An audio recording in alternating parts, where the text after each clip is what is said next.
ठीक है, तो आज कल अपन ने एक इकोनॉमिक्स का चैप्टर ख़त्म कर लिया था, पहला वाला डेवलपमेंट। अब उसके आगे अपन पढ़ रहे हैं सेक्टर्स ऑफ इंडियन सोसाइटी। ठीक है, तो Indian economy, sectors of Indian economy. तो अभी अपन को क्या देखना है इस सेक्टर्स ऑफ इंडियन इकोनॉमी में। सबसे पहले सेक्टर मतलब क्या, कि सेक्टर मतलब कि एक ग्रुप ऑफ पीपल जो कि किसी भी तरीके से कोई भी प्रोडक्शन का काम कर रहा है, प्रोडक्शन या फिर कोई भी सर्विस का काम कर रहा है। ठीक है, तो सेक्टर्स ऑफ इंडियन इकोनॉमी मतलब, इकोनॉमी तो तुम लोग को पता है, हम लोग जो बुक है वही इकोनॉमिक्स है। ठीक है, इकोनॉमिक्स मतलब always we are talking about money और मनी रिलेटेड थिंग्स। ठीक है, तो सेक्टर्स ऑफ इंडियन इकोनॉमी मतलब कि इंडिया में जो इकोनॉमी है उसके अलग अलग सेक्टर्स। ठीक है, इंडिया की जो इकोनॉमी है, इंडिया की जो जीडीपी है, वो कुछ तरीक़ों से आ रही है। ठीक है, मतलब कुछ ना कुछ सर्विसेज से, कुछ ना कुछ प्रोडक्ट से आ रही है। लोग काम कर रहे हैं, काम करने के लिए कुछ चीज़ें खरीद रहे हैं। अगर वो कहीं पे सर्विस भी दे रहे हैं तो भी वो कुछ ना कुछ खाने पीने की चीज़ तो खरीद ही रहे हैं। तो जो भी है, तो ये खरीदने बेचने से जो पूरा सिस्टम बना है, पूरा यहाँ पे मार्केट बनी हुई है, उससे जो है सारा इनकम आ रहा है। तो उसी से इंडियन इकोनॉमी बन रही है, और उससे जो इंडियन इकोनॉमी बन रही है वही हम देख रहे हैं कि उसके अंदर कितने अलग अलग सेक्टर्स हैं, कितने अलग अलग तरीके हैं जिससे जो लोग हैं वो उनको ऑक्यूपेशन मिल रही है, या फिर वो कितने अलग अलग तरीके जिसमें लोग जो है ऑक्यूपेशन कर रहे हैं, क्या क्या अलग अलग प्रोफेशंस हैं। ठीक है, तो इसमें ये चैप्टर ज़्यादा बड़ा है नहीं, इसमें बस मेनली कुछ ही चीज़ें हैं। ठीक है, जैसे टर्जरी, प्राइमरी, ये सेकेंडरी, ये चीज़ें होगी, ये सबसे इंपॉर्टेंट है। इसमें ये पूरा चैप्टर ऑलमोस्ट ख़त्म हो जाता है, और एक दो चीज़ है वो अनएम्प्लॉयमेंट और एम्प्लॉयमेंट वाली चीज़ें हैं। ठीक है, तो जल्दी से कर लेते हैं फिर। तो सबसे पहला जो टॉपिक अपन इसमें कर रहे हैं वो क्या है, different sectors of the Indian economy चालू कर रहे हैं हम लोग, टर्जरी, प्राइमरी, सेकेंडरी पढ़ना। सबसे पहले प्राइमरी सेक्टर क्या है। प्राइमरी सेक्टर मतलब सबसे पहला सेक्टर, मतलब कि चीज़ें जहाँ से चालू हो रही हैं हम वो देख रहे हैं। तो चीज़ें चालू कहाँ से हो रही है, रॉ मटेरियल्स, कुछ भी, कोई भी प्रोडक्शन हो, कुछ भी हो, हर जगह किस चीज़ का ज़रूरत पड़ती है, रॉ मटेरियल्स की ज़रूरत पड़ती है।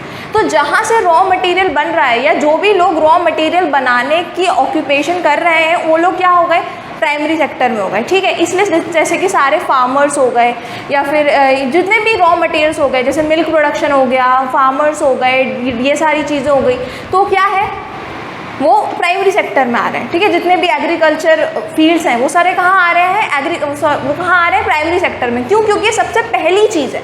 ठीक है, पूरे इंडियन इकोनॉमी में जो सबसे बेसिक चीज़ है वो क्या है, प्राइमरी सेक्टर। ठीक है, farming, forestry, hunting, fishing, mining, ठीक है, ये सारे इसके एग्जांपल्स हैं किसके, प्राइमरी सेक्टर के।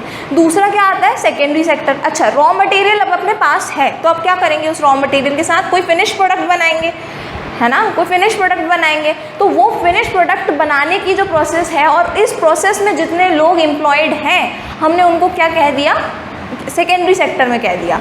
ठीक है, अब जैसे कि कोई भी चीज़ ले लो, अब जैसे कॉटन है, तो कॉटन एक फार्मर ने बना दिया प्राइमरी सेक्टर, उस कॉटन से कपड़ा एक सेकेंडरी सेक्टर का बंदा बनाएगा, एक इंडस्ट्री बना के, एक फैक्ट्री बना के। तो ये एग्जांपल है क्या, प्राइमरी और सेकेंडरी का। इसको इंडस्ट्री सेक्टर भी बोलते हैं, याद रखना, क्यों, क्योंकि इसमें सारे काम इंडस्ट्रीज़ के वजह से ही होते हैं। ठीक है, थर्ड क्या है, टर्जरी सेक्टर। अब टर्जरी सेक्टर क्या, इन दोनों कामों के अलावा जो भी बच गया, ठीक है, जो भी बच गया। ठीक है, और इसको बेसिकली सर्विस सेक्टर भी बोलते हैं। क्यों, क्योंकि इसमें सारे सर्विस के काम है, इसमें कोई प्रोडक्शन के काम नहीं हो रहे। ना तो टर्जरी सेक्टर वाले रॉ मटेरियल को प्रोड्यूस कर रहे हैं, ना तो रॉ मटेरियल से फिनिश प्रोडक्ट को प्रोड्यूस कर रहे हैं। टर्जरी सेक्टर वाले क्या कर रहे हैं, एक सर्विस दे रहे हैं, वो टीचर हो सकते हैं, डॉक्टर्स हो सकते हैं, ट्रांसपोर्टेशन वाला काम कर सकते हैं। ठीक है, कोई भी काम कर सकते हैं, बेसिकली सर्विस वाले लोग हैं। ठीक है, जो कोई चीज़ प्रोडक्ट नहीं प्रोड्यूस नहीं कर रहे, बस अपने काम करके वो लोग पैसा कमा रहे हैं। ठीक है, किसी मेहनत करके पैसा कमा रहे हैं। ठीक है, तो ये हो गए अपने टर्जरी सेक्टर वाले लोग। तो ठीक है, तीनों के बारे में लिख लो।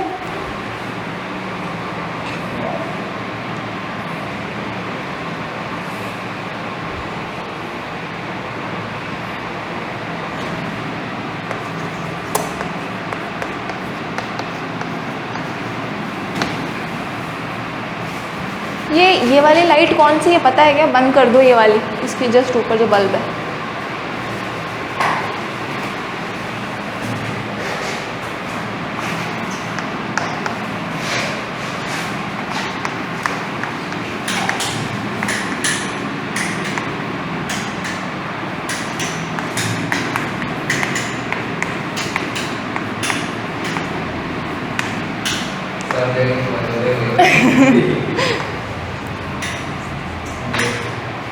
उधर से तो नहीं है?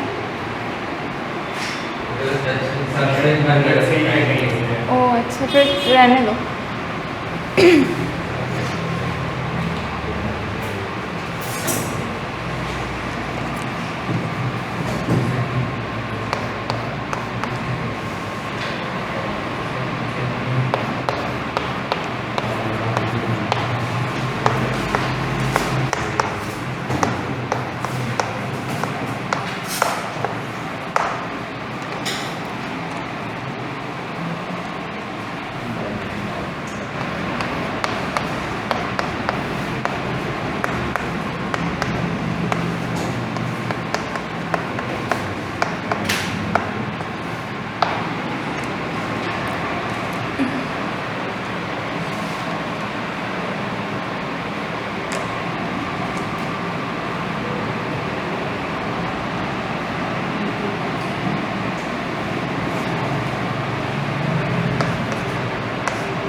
ठीक है, तो ये था अपन ने तीनों सेक्टर्स के बारे में पढ़ लिया। अब अपन देख रहे हैं कि जीडीपी क्या होता है। जीडीपी बेसिकली, जीडीपी क्या डेफिनेशन बोलेंगे अपन।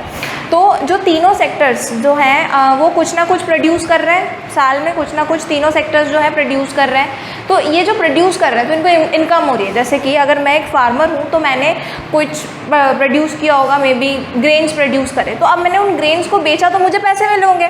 तो ये जो पैसे, ऐसे कितने फार्मर्स होंगे प्राइमरी सेक्टर में जो अलग अलग एग्रीकल्चर का काम करके पैसे कमा रहे हैं। अब इन्होंने जब चीज़ें बेची और इनको जो पैसे मिले, उस पूरे का अगर हम सम करें, सारे मतलब जितने भी लोग हैं प्राइमरी सेक्टर में, उन सबका अगर हम सम, उनके इनकम का हम सम करें तो वो क्या है, total income of primary sector per year. वैसा ही हम सेकेंडरी सेक्टर के साथ करें कि हाँ सेकेंडरी सेक्टर ने कितना कमाया पूरे साल में, और वही हम टर्शरी सेक्टर के साथ करें कि टर्शरी सेक्टर ने कितना कमाया पूरे साल में। अब इन तीनों के इनकम को हम प्लस कर दें, हम सम, इन तीनों के इनकम का हम सम निकालें, तो ये एक साल का जो भी निकलेगा उसे हम क्या कहते हैं, जीडीपी। कि भैया पूरे साल में हमारे देश में कितना काम हुआ, कितनी इनकम जनरेट हुई, कितना ऑक्यूपेशन, कितने लोग ऑक्यूपेशन में इन्वॉल्व रहे, वगैरह वगैरह। और इससे हमको ये भी पता चलता है कि कौन से सेक्टर में जो है ज़्यादा इनकम आ रही है, मतलब कहाँ पे ज़्यादा पैसे बन रहे हैं। ठीक है, जैसे कि जो ऑक्यूपेशन है, मतलब मैं पहले के टाइम की बात करूँ, जब ऑक्यूपेशन है वो सबसे ज़्यादा कहाँ रहता था, इंडिपेंडेंस के बाद प्राइमरी सेक्टर में लोग फार्मिंग में बहुत ज़्यादा इन्वॉल्व रहते थे।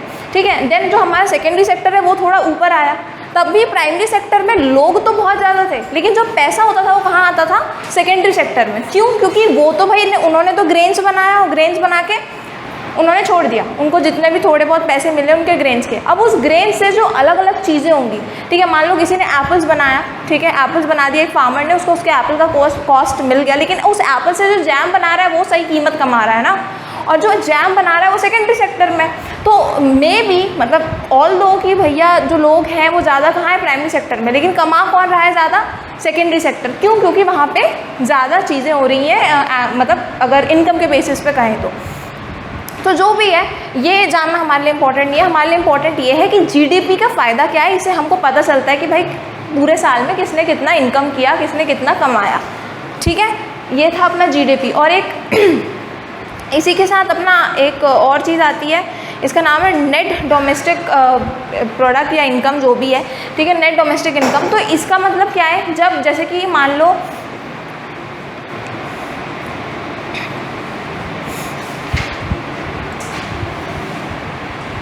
हाँ, तो जो भी है इसका मतलब क्या है कि जैसे कि मैंने अभी एप्पल वाला एग्जांपल दिया, तो एक बंदा एप्पल का मतलब एक बंदे ने एप्पल बनाया, उस एप्पल की कीमत उसको मिल गई वापस।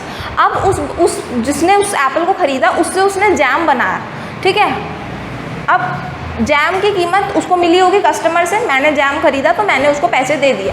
तो तुम्हें नहीं लगता मैंने 2 बार काउंट कर लिया, क्योंकि जिस बंदे ने जैम बनाई उस बंदे ने ऑलरेडी एप्पल्स की कीमत तो रख ही ली थी। जैसे मैं जैम बना रही हूँ तो मैंने एप्पल 10 रुपये के ख़रीदे मानो, ठीक है, तो मैं उसको 9 रुपये में तो बेचूंगी नहीं ना। एक तो 10 रुपये होंगे जैम के, ऊपर से 10 रुपये जो मैंने उसको बनाया, जो मैंने अपनी मेहनत की, तो मैं टोटल कितने में बेचूंगी, 20 रुपये में। लेकिन अगर हम जीडीपी को देखें तो उसने प्राइमरी सेक्टर में उस 10 रुपये को भी काउंट कर लिया, उस फार्मर ने अर्न किए, और सेकेंडरी सेक्टर में आके उस 20 रुपये को भी काउंट कर लिया। और 20 + 10 कितने हो गए, 30। लेकिन यहाँ पे 10 को 2 बार रिपीट में काउंट हो गया ना। एप्पल्स की कीमत जो थी वो तो उसके जैम के 20 रुपये में ही हो गई ना काउंट। मैंने जैम 20 रुपये में बेची, उसी में काउंट हो गई कि एप्पल कितने की थी। लेकिन जीडीपी ने क्या किया, उसने प्राइमरी सेक्टर में जाके एप्पल की कीमत को रिटर्न वापस काउंट कर लिया। ठीक है, तो ये डबल काउंट हो रहा है। ठीक है, तो उसी को अपन ने बोला जब अपन इन लोगों को काउंट नहीं कर रहे हैं, सिर्फ फाइनल प्रोडक्ट को काउंट कर रहे हैं। ठीक है, तो उसको अपन ने क्या बोला, नेट ग्रोथ, या ठीक है, या फिर नेट डोमेस्टिक प्रोडक्ट। गेटिंग? तो ये भी लिख लो।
तो यहाँ पे अगर अपन नेट डोमेस्टिक प्रोडक्ट की बात करें और उस जैम वाले एग्जाम्पल की बात करें, तो वहाँ पे अगर अपन को नेट डोमेस्टिक प्रोडक्ट निकालना है तो कैसे निकाले, जो भी फाइनल प्रोडक्ट बन गया उसमें पीछे के सारे टैक्सेस इन्वॉल्व है, तो हमें पीछे के सारे टैक्सेस को गिनने की ज़रूरत नहीं है, बस फाइनल प्रोडक्ट की जो भी प्राइस है वो गिन लो, वही अपना नेट डोमेस्टिक प्रोडक्ट बन जाएगा। ठीक है, तो ये चीज़ हो गई, ये हमने देख लिया, नेट डोमेस्टिक प्रोडक्ट हो गया, ग्रॉस डोमेस्टिक प्रोडक्ट हो गया। ठीक है, ये सब चीज़ हमने देख ली। अब हम आगे देख रहे हैं, अब जो हमारा टॉपिक है वो हिस्टोरिकल चेंजेस, मतलब कि पहले से अभी में किस तरीके के चेंजेस है। पहले मतलब कि जब हमें इंडिपेंडेंस मिली तब से लेके अभी तक में ये जो हमारे सेक्टर्स हैं उसमें किस तरीके के चेंजेस आए।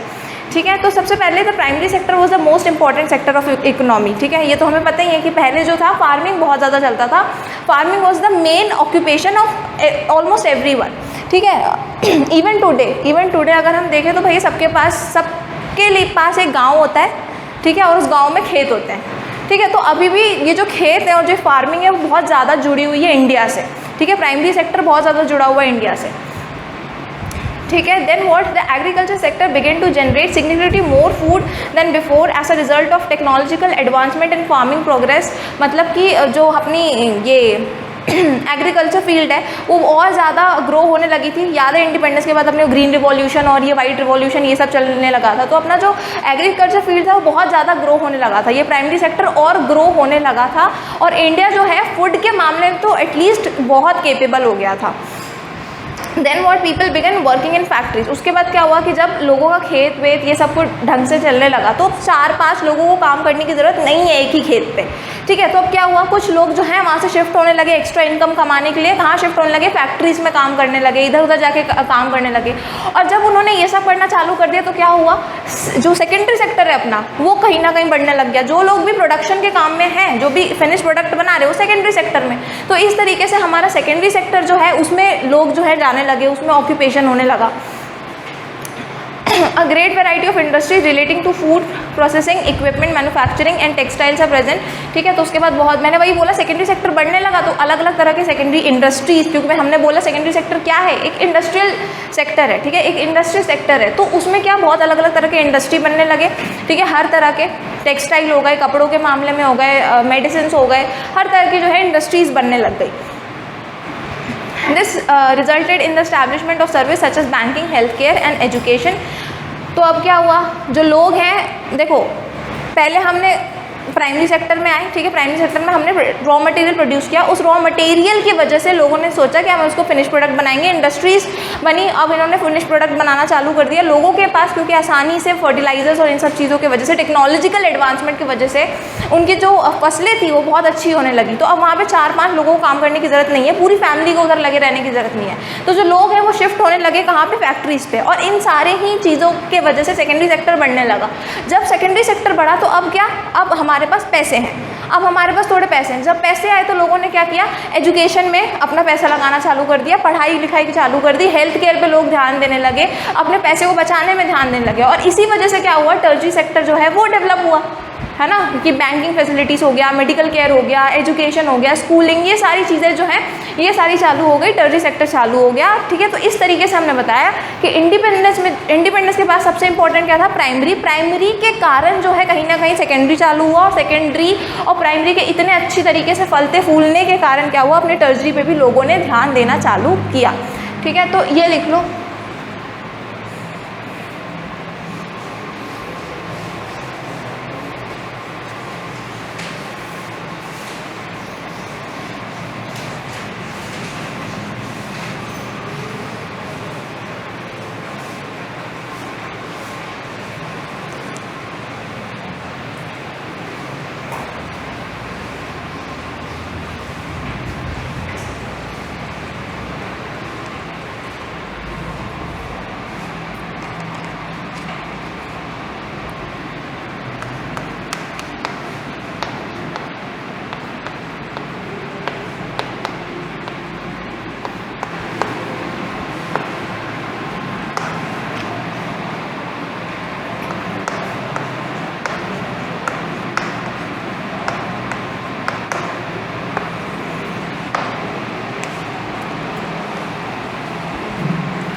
ठीक है। तो ये इस तरह की चीज़ें हुई अपने देश में, इस तरीके से, अपने देश में क्या हर देश में इस तरीके की चीज़ें होती हैं, ठीक है, क्योंकि हर जगह जो फार्मिंग है वो सबसे बेसिक ही रहती है, ठीक है। जैसे कि जहाँ पे अच्छी मिट्टी है, अच्छी लैंड है, ठीक है, चाइना, इंडिया, ये सारी जो जगह हो वो फार्मिंग ही बेसिक है, उसके बाद ही सारी सेक्टर्स आई हैं, ठीक है। तो ये इस तरीके की चीज़ें हुई, ठीक है। अभी अगर अपन देखें कि सबसे ज़्यादा लोग कहाँ पे जो है एम्प्लॉयड है, या कौन से ऑक्यूपेशन में सबसे ज़्यादा लोग हैं अभी, तो अपन देख सकते हैं कि 2013-14 में जो है तुम्हारे बुक के हिसाब से जो टर्जरी सेक्टर में सबसे ज़्यादा लोग एम्प्लॉयड थे, ठीक है। टर्जरी सेक्टर जो है उसमें सबसे ज़्यादा लोग, सर्विस गिविंग सेक्टर जो है उसमें सबसे ज़्यादा लोग एम्प्लॉयड थे। अब अपन ये देख रहे हैं कि टर्जरी सेक्टर जो है वो इतनी इंपॉर्टेंट क्यों है, ठीक है। वो इतनी इंपॉर्टेंट क्यों है, क्योंकि कि सारे काम ऑलमोस्ट सर्विस गिविंग ही है, ठीक है। मतलब ये आई नो प्राइमरी सेक्टर भी बहुत बड़ा है और सेकेंडरी सेक्टर भी बहुत बड़ा है, लेकिन जो सर्विस गिविंग वर्क्स है वो कितने सारे हैं, वो कितने सारे हैं, ठीक है। तो ये सारे ही काम कौन कर रहे हैं, टर्जरी सेक्टर वाले कर रहे हैं, और इसलिए टर्जरी सेक्टर के में जो है लोग सबसे ज़्यादा हैं, और वो बहुत इंपॉर्टेंट भी है। क्यों? क्योंकि अगर तुम्हें हेल्प चाहिए तो यू नीड डॉक्टर्स, ठीक है। डॉक्टर्स अगेन अपने टर्जरी सेक्टर्स के हैं। अगर तुम्हें एजुकेशन चाहिए, you need teachers again secondary sector के। अगर तुमको आज के टाइम पे अगर तुम्हें बात करनी है कुछ भी, ठीक है, तो भैया तुमको ये कम्युनिकेशन वाला वो चाहिए, कम्युनिकेशन अगेन क्या कौन प्रोवाइड कर रहा है, टर्जरी सेक्टर वाले कर रहे हैं, ठीक है। तो ये सारी ही चीज़ें कौन कर रहा है, टर्जरी सेक्टर में हो रही हैं, और इसी वजह से टर्जरी सेक्टर बहुत ज़्यादा इम्पॉर्टेंट है। क्योंकि अगर डेवलपमेंट करनी है, ठीक है, सिर्फ रॉ मटेरियल बनाने से कुछ नहीं होने वाला, ठीक है। और चलो उसका रॉ मटेरियल का प्रोडक्ट भी बना दिया तो भी कुछ नहीं होगा, हमें सोचने वाले लोग चाहिए ना, देश को चलाने के लिए सोचने वाले लोग चाहिए, जो काम करने वाले लोग चाहिए, ठीक है। सिर्फ बिजनेस करने वाले लोगों से नहीं होगा, बिजनेस इन द सेंस सिर्फ बनाकर बेचने वाले लोगों से नहीं होगा, सोचने वाले लोगों से होगा। तो व्हाटएवर टर्जरी सेक्टर इसी वजह से बहुत ज़्यादा है, बहुत सारे लोग इसमें एम्प्लॉयड हैं टर्जरी सेक्टर में, और टर्जरी सेक्टर बहुत इंपॉर्टेंट है, ठीक है। Agriculture industry expansion led to the expansion of services such as transportation, commerce and storage.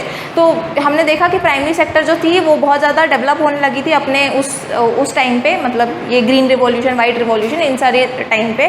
तो जब क्योंकि ये सारी चीज़ें बहुत बढ़ने लग गई, किसानों को बहुत आसानी से लोन्स मिलने लग गए, तो उसकी वजह से क्या हुआ कि ये तो बढ़े, प्राइमरी सेक्टर तो बढ़ा ही, लेकिन इनके कारण कौन बढ़ गया, टर्जरी सेक्टर बढ़ गया। कैसे? ट्रांसपोर्टेशन के लिए, भाई रॉ मटेरियल बनेगा तो फैक्ट्रीज तक पहुंचेगा ना, तो ट्रांसपोर्टेशन के लिए, ठीक है, ट्रांसपोर्टेशन हो गया। फिर अपना फूड अगर अभी बेचना नहीं है, उसको स्टोर करना है, उसको धीरे धीरे बेचना है, तो स्टोरेज के लिए, तो ये सारे काम अगैन कहाँ आ जाते हैं, टर्जरी सेक्टर में आ जाते हैं। तो जो भी है, तो टर्जरी सेक्टर एग्रीकल्चर सेक्टर की वजह से भी बहुत बढ़ा। फिर हम देख सकते हैं एज पीपल इनकम राइज, मतलब कि जैसे ही लोगों की इनकम राइज होती है, लोगों के पास पैसा आना चालू होता है, तो फिर लोग खाने की नहीं सोचते, सिर्फ लोग खाने पीने सोने की नहीं सोचते, फिर वो लोग इन्जॉयमेंट की सोचते हैं कि अब हमको बाहर जाना है, हमको इन्जॉय करना है, हमको लग्जरी चाहिए, हमको अच्छा बिस्तर चाहिए, ठीक है। मतलब फिर वो सारी अलग अलग चीज़ें सोचते हैं, ठीक है, वो सिर्फ खाने की नहीं सोचते। अब गरीब नहीं रह गए लोग, तो इस वजह से क्या हुआ, अगेन टर्जरी सेक्टर बहुत ज़्यादा इंक्रीज़ हो गया। क्यों इंक्रीज़ हो गया? क्योंकि अब लोगों को लग्जरी चाहिए थी। अब लग्जरी कौन प्रोवाइड कर रहा है? टर्जरी सेक्टर वाले लोग लग्जरी प्रोवाइड कर रहे हैं, ठीक है। During the recent decade, several new information and communication technology based service, मैंने अभी बताया कि communication based service या technological based service जो है वो भी कहाँ आता है, अपने टर्जरी सेक्टर में। और हम बहुत अच्छी तरीके से जानते हैं कि इस वक्त पे जो सबसे ज़्यादा स्कोप है वो कहाँ है, टर्जरी में तो है, पर मैं उसमें बता रही हूँ अपने ये कंप्यूटर फील्ड में हो गया, टेक्नोलॉजिकल फील्ड में हो गया, यहाँ पे सबसे ज़्यादा स्कोप है इस टाइम पे, अभी के टाइम पे। और वो कहाँ आता है? अगेन टर्जरी सेक्टर में आता है। आज किसी को भी देखोगे ना, अगर वो इंजीनियरिंग कर रहा है, पीसीएम कर रहा है, तो उसको क्या करना है फिर? उसको कंप्यूटर साइंस लेनी है फिर, ठीक है। उसका मेन गोल क्या रहेगा? या तो आईटी या तो कंप्यूटर साइंस। तो वही बात है कि सारे लोग अपने आप कहाँ ड्रिफ्ट हो रहे हैं, टर्जरी की तरफ ड्रिफ्ट हो रहे हैं, टेक्नोलॉजी की तरफ ड्रिफ्ट हो रहे हैं, ठीक है। तो इस वजह से जो है टर्जरी जो है बहुत इंपॉर्टेंट है, और इसमें सबसे ज़्यादा पॉपुलेशन है ऑक्यूपेशन की, मतलब लोग सबसे ज़्यादा ऑक्यूपाइड कहाँ है? टर्जरी सेक्टर में। तो इतना भी लिख लो।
ठीक है, तो अभी तक अपन ने क्या पढ़ लिया, ये चीज़ पढ़ ली, where are the most of the people employed, मतलब टर्शरी सेक्टर को किस तरीके से इन्होंने इंपॉर्टेंस दी और इंपॉर्टेंस मिलनी भी चाहिए, तो उस तरीके से हमने देख लिया।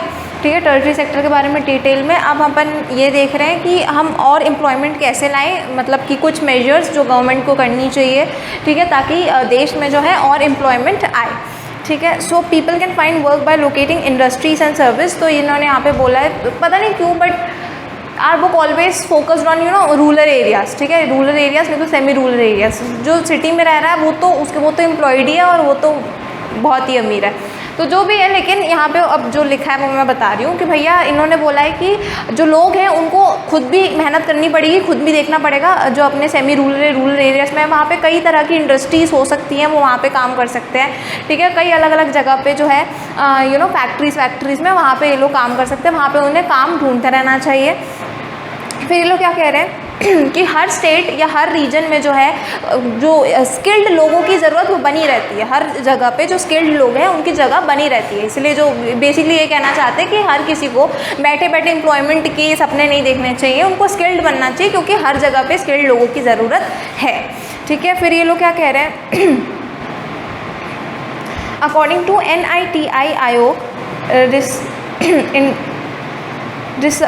research undertaken by the planning commission, approximately 20 lakh employments can be produced in the education sector alone। तो बेसिकली ये कहना चाहते हैं कि जो हमारा एजुकेशन सेक्टर, जब ये याद रखना कि ये एक लिमिट के डाटा की बात कर रहे हैं। ठीक है, मतलब ये इस साल तक के डाटा की बात कर रहे हैं। ठीक है, तो ये याद रखना कि चीज़ें बदल सकती हैं, अभी की कंडीशन अलग हो सकती है। ठीक है, ऑल्दो ये जिस भी टाइम की बुक है, इन्होंने बोला है कि जो एजुकेशन सेक्टर है वहाँ पे 20 लाख एम्प्लॉयमेंट जनरेट हो सकती है, सिर्फ और सिर्फ, मतलब ये ऐसा कहना चाहते हैं कि सिर्फ एजुकेशन सेक्टर में ही 20 लाख जॉब अपॉर्चुनिटीज़ हैं, तो और सेक्टर्स का तो अभी तुम पूछो मत। वो ऐसा कहना चाहते हैं कि बहुत जो ज़रूरत है लोगों की वो तो बहुत है, but the thing is skilled people नहीं है। ठीक है, और ये बात कहीं ना कहीं सच भी है। Maybe we are crying for unemployment, many people are crying for unemployment, but basically जो लोग स्किल्ड होते हैं ना उनको काम मिल ही जाता है। ऑल द बिग CEOs और ये सारे जो लोग होते हैं, ठीक है, वो लोग हमेशा यही कंप्लेन करते हैं कि लोग तो बहुत हैं, लोग तो बहुत आते हैं काम करने के लिए, लेकिन जब वो आते हैं तो काम तो हमको ही सिखाना पड़ता है, उनको काम हमें ही सिखाना पड़ता है। उसमें भी कुछ ही लोग होते हैं जो एक्टिवली उस काम को कर पाते हैं। ठीक है, सो बेसिकली जॉब बहुत है बट लोगों को उसके लिए स्किल्ड होना पड़ेगा। ठीक है, then what, in 2005 the Mahatma Gandhi national rural employment guarantee act, ये जो सबसे इंपॉर्टेंट चीज़ है यहाँ पे, मतलब कि अगर डेटा के हिसाब से देखें तो मनरेगा। ठीक है, तो इस एक्ट में क्या होता है कि भैया 100 दिन की एम्प्लॉयमेंट हर बंदे को देनी होती है, गवर्नमेंट के द्वारा हर बंदे को 100 दिन की एम्प्लॉयमेंट मिलती है। ठीक है, और हर बंदा इन द सेंस जो रूरल एरियाज़ में वहाँ के लोगों को 100 दिन की एम्प्लॉयमेंट देगा कौन, गवर्नमेंट। और अगर वो नहीं दे पाया किसी भी रीज़न से तो क्या होगा, उसको लेबर फीस देनी पड़ेगी, उसको तब भी सैलरी देनी, मतलब गवर्नमेंट को सैलरी तब भी देनी पड़ेगी अगर जॉब नहीं दे पाया तो। ठीक है, तो ये है मनरेगा। ठीक है, मनरेगा के बारे में अपन डिटेल में देखेंगे, अभी पहले ये लिख लेते हैं।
ठीक है। तो अपन ने देख लिया कि हाउ टू क्रिएट एम्प्लॉयमेंट, उसमें अपन ने देख लिया कि हमें थोड़ी सी मेहनत करनी चाहिए।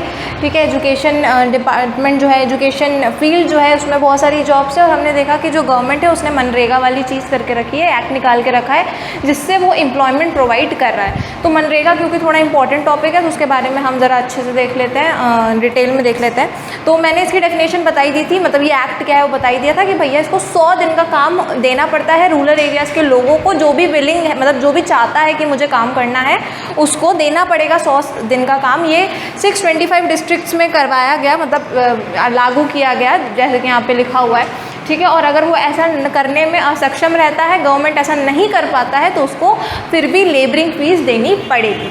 ठीक है। तो ये बेसिकली इनका एक्ट रहता है। फिर अब ये जो मनरेगा, इसमें कौन कौन लोग आ सकते हैं? कोई भी जो 18 साल से ऊपर का है, 18 ईयर्स से जो भी ऊपर का है वो मनरेगा में अप्लाई कर सकता है, मतलब। और 18 ईयर्स के अबव और रूरल एरिया से बिलोंग करता है तो वो क्या कर सकता है, मनरेगा में अप्लाई कर सकता है, उसको काम देना पड़ेगा। ठीक है। देन व्हाट, ये इसलिए भी किया गया, मतलब मनरेगा का एक गोल ये भी है कि ये जो वहाँ के लोग हैं, जो रूरल एरियाज़ के लोग हैं, ठीक है, उनको क्या करें, उनको लॉन्ग टर्म एसेट्स दें। लॉन्ग टर्म एसेट्स मतलब कि रोड्स, वेल्स वगैरह वगैरह वाली चीज़ें वो भी मिल जाए। जैसे कि अगर जैसे कोई गवर्नमेंट है वो एक जगह पे जा रही है, मतलब किसी गांव में जा रही है, और उसने बोला कि यहाँ के जितने भी लोग हैं उनको हम एम्प्लॉयमेंट देंगे।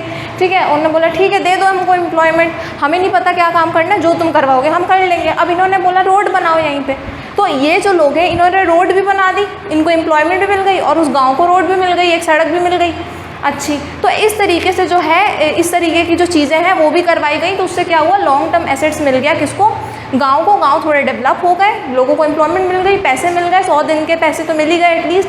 ठीक है। और बेसिकली इनका काम भी पूरा हो गया। और क्या, इफ़ द गवर्नमेंट, मैंने बता चुका है, अगर गवर्नमेंट फेल हो गई तो उसको फिर भी पैसे देने पड़ेंगे। ठीक है। It is implemented without the use of contractors और एजेंट्स इन ग्राम पंचायत।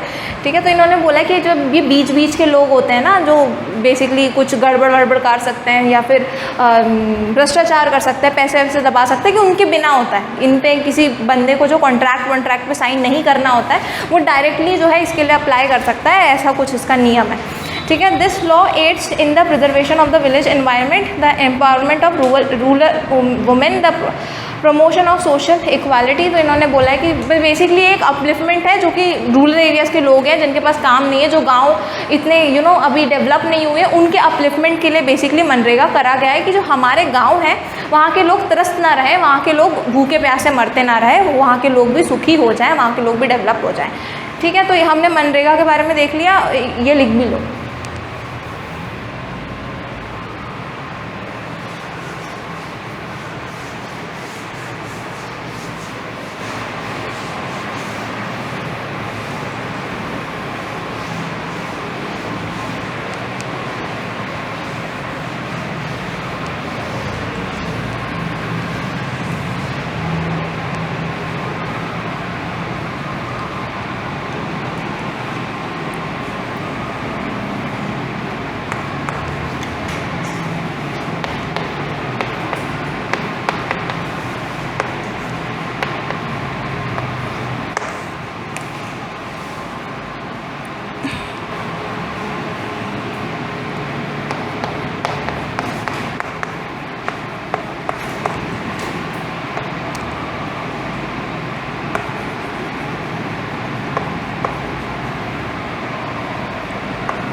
अनएम्प्लॉयमेंट बेनिफिट्स मतलब कि तुम अनएम्प्लॉयड हो तब भी तुमको जो बेनिफिट मिले, बस वही अनएम्प्लॉयमेंट बेनिफिट। बोला ना कि अगर गवर्नमेंट फेल हो जाती है 100 दिन का एम्प्लॉयमेंट नहीं दे पाती है गवर्नमेंट अगर 100 दिन का एम्प्लॉयमेंट, तो क्या करेगी, उसको तब भी पैसे देने पड़ेंगे। तो वो जो बेनिफिट मिल रहा है लोगों को, उसको हमने क्या कहा है, अनएम्प्लॉयमेंट बेनिफिट। ठीक है,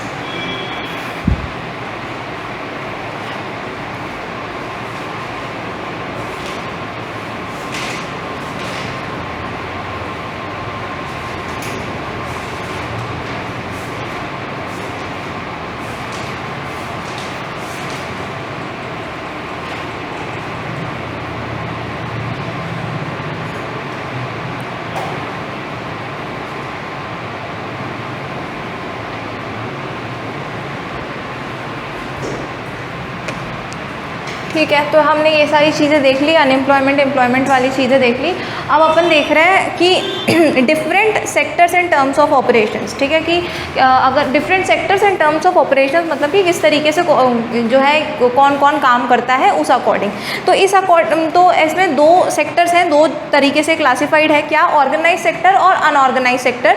तो इसके बारे में देख लेते हैं। ऑर्गेनाइज सेक्टर मतलब क्या, समझ जाओ, नाम से ऑर्गेनाइज्ड मतलब कि यहाँ पे जो चीज़ें हो रही है बहुत ज़्यादा ऑर्गेनाइज्ड है। मतलब यहाँ पे जो एम्प्लॉयज़ आ रहे हैं उनका एक फ़िक्स टाइम है, एक फ़िक्स टाइम पे वो आते हैं, रोज़ एक फ़िक्स टाइम पे वो जाते हैं।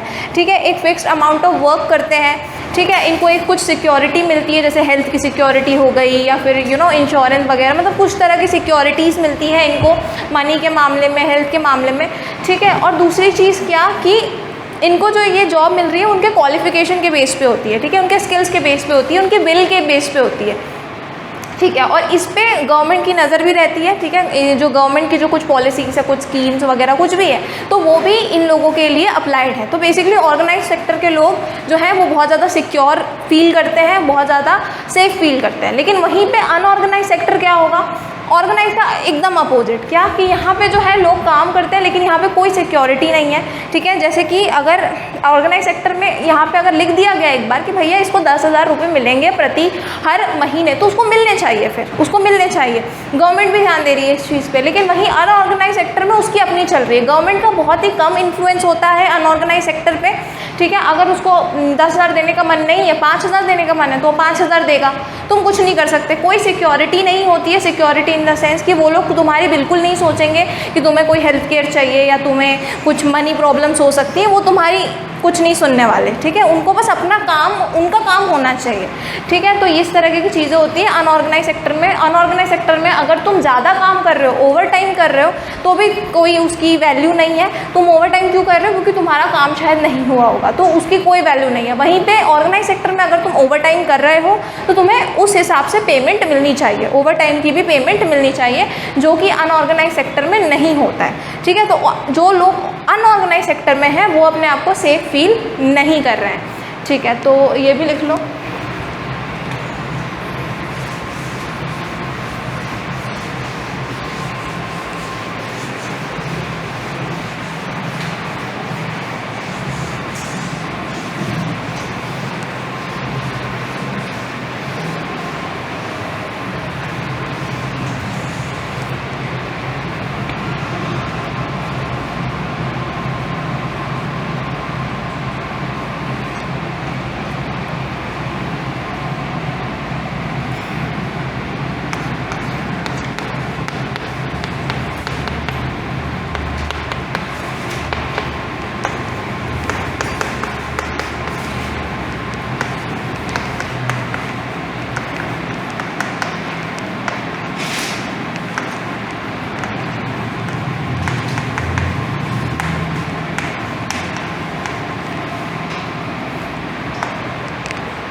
ठीक है, तो अपन ने देख लिया कि किस तरीके से जो ऑर्गेनाइज सेक्टर के लोग हैं वो थोड़े सुखी से दिख रहे हैं और किस तरीके से अनऑर्गेनाइज सेक्टर के जो लोग हैं उन पे कितना खतरा दिख रहा है। ठीक है, वो उनका कोई ख्याल नहीं रख रहा बेसिकली।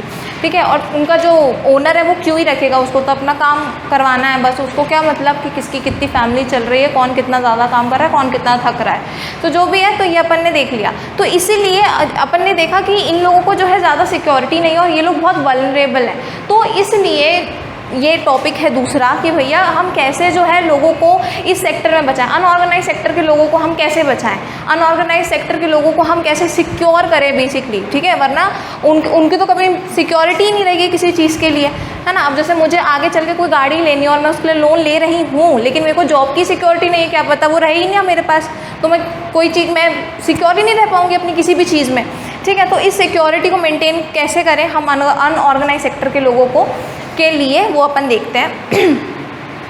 तो government has authority to set the minimum pay and working hours. तो ये बोला जा रहा है कि गवर्नमेंट ही कुछ कर सकती है इस बात पे, है ना। तो गवर्नमेंट को क्या करना चाहिए, सबसे पहले तो मिनिमम पे करवाना चाहिए और फिक्स्ड आवर्स रखने चाहिए कि अगर कोई बंदा इतने घंटे के लिए काम कर रहा है तो उसे कम से कम इतने पैसे तो मिलने ही चाहिए, क्योंकि अनऑर्गेनाइज सेक्टर को कोई देख नहीं रहा, तो कितना भी पे कर दे, कितना ही कम पे कर दे, कौन अब कोई क्या ही बोलेगा। तो इसीलिए बोला गया है कि गवर्नमेंट को ध्यान रखना चाहिए कि भैया कुछ लिमिटेड आवर्स पे एक मिनिमम पे होना चाहिए कि इससे कम पे नहीं करा जाएगा लोगों को।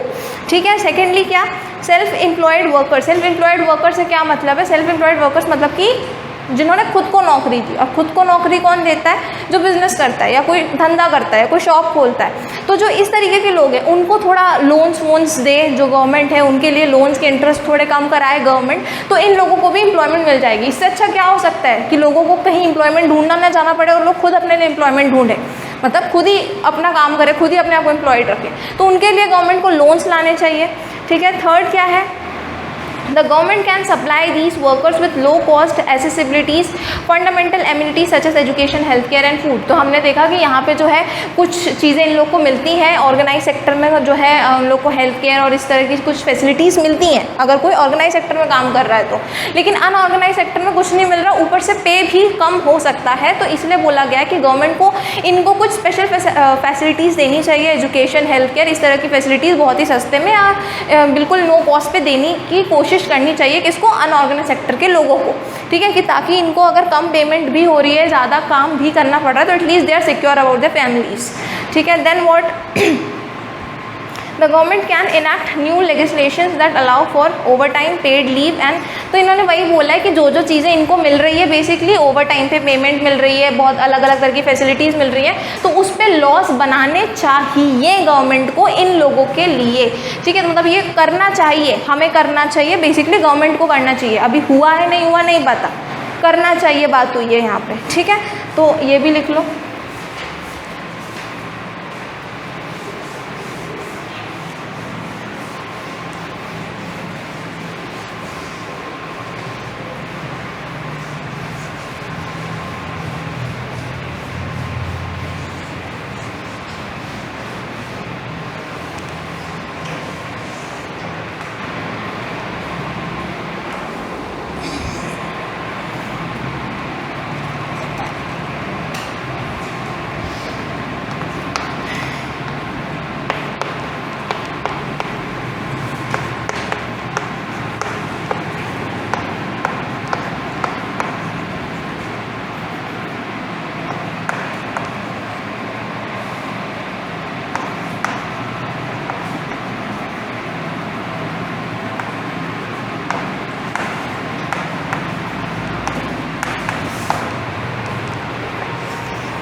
ठीक है, तो ये अपना हो गया, अपन ने किस बेस पे देखा, हाँ ठीक है, तो अपन ने ओनरशिप के बेस पे देखा था, और अनऑर्गेनाइज और ऑर्गेनाइज। ठीक है, अब अपन क्या देख रहे हैं, सेक्टर्स ओनरशिप के। ठीक है, अच्छा सॉरी, अपन ने पिछले क्या देखा था, ये वाले ऑर्गेनाइज्ड और अनऑर्गेनाइज्ड किसके बेसिस पे थे अपने याद भी नहीं आ रहा मुझे, ऑपरेशंस के बेसिस पे। ठीक है, कि वो लोग काम किस तरीके से करते हैं, ऑपरेशंस के बेसिस पे था कि ऑर्गेनाइज्ड और अनऑर्गेनाइज सेक्टर है। ठीक है, अब दूसरा क्या अपन देख रहे हैं, ओनरशिप के बेसिस पे देख रहे हैं कि कौन किसको ओन करता, कौन कौन सी चीज़ें कौन कौन ओन करता है, उस हिसाब से अपन सेक्टर्स को क्लासीफाई कर रहे हैं। तो कैसे क्लासीफाइड है ये सेक्टर, पब्लिक सेक्टर है और प्राइवेट सेक्टर है। ठीक है, अब पब्लिक सेक्टर से समझ में आ रहा है, पब्लिक मतलब फॉर पब्लिक, एंड प्राइवेट मतलब कि for somebody, for some private corporation, private organization.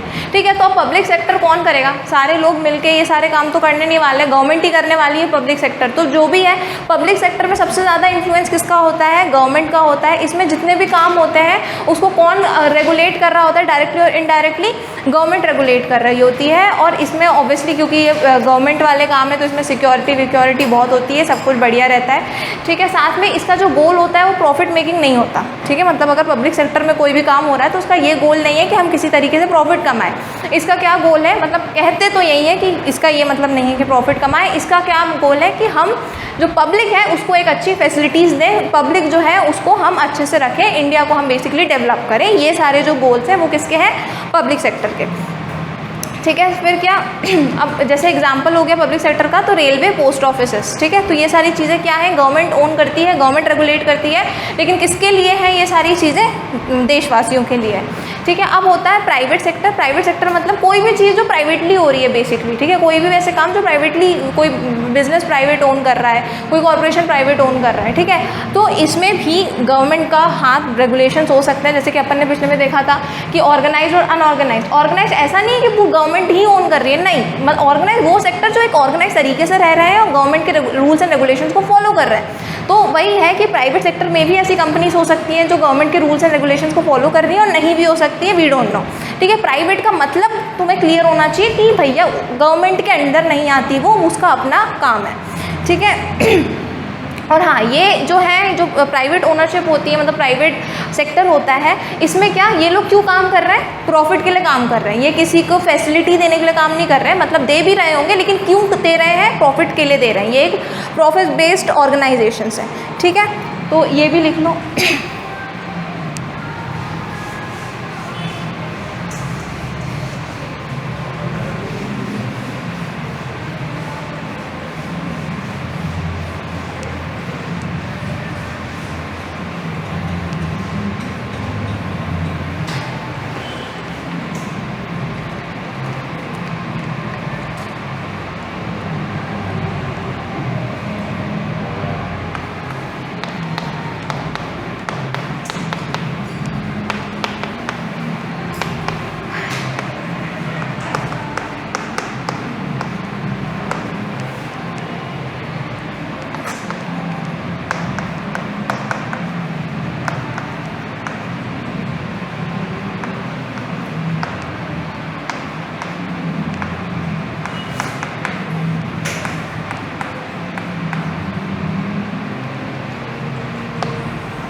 ठीक है, तो यहाँ पे अपना चैप्टर ख़त्म होता है, इसके आगे और कुछ है नहीं।